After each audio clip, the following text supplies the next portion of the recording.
Finally, a long-term debt reduction plan that will get rid of our national debt. I'm going to outline this today. On my radio show, JohnLayfieldShow.com, on internet radio, I go into much greater detail, but an outlining today of how we can get rid of our national debt. But first, how did we get here? The debt ceiling was just raised. Now, according to this plan, we're going to add about $5 to $8 trillion by the end of the decade to our national debt. That will put it at about $20 trillion. Now, if long-term interest rates go back up to about 5.5% to 6% average, which they have been, now we're looking at $1 trillion plus in interest payments alone.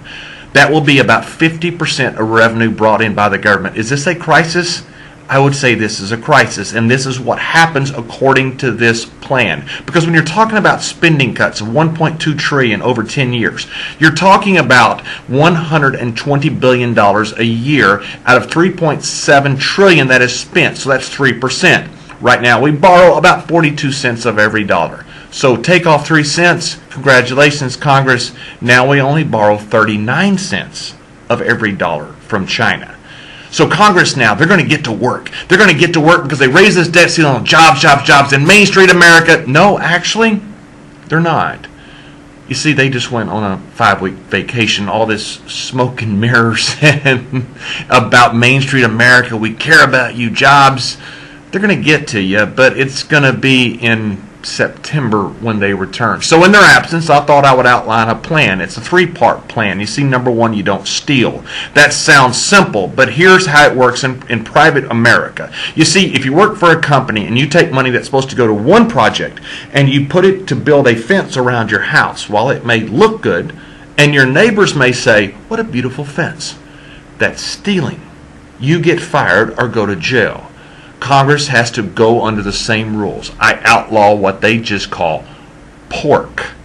You can't do it. You can't steal. Number two, a balanced budget amendment. Not today, not tomorrow, but by the end of the decade, a balanced budget. Imagine what would happen if during President Clinton's years of surplus, if we had had a balanced budget amendment. We would not be in this mess today. You simply cannot spend more than you take in by the time this balanced budget kicks in. And number three, a 4% sales tax. Now take off groceries so you don't adversely affect the poor and lower income, but everything else from a can of soda to a corporate jet, a 4% national sales tax. And this has to go only to one thing, and one thing only. That's to pay off the principal of the debt. The principal interest that's still paid out of the current budget. So you're looking at about $500 billion a year. Depending on growth, in 25 years, we pay off the national debt for the first time since January of 1835 when Andrew Jackson first did it.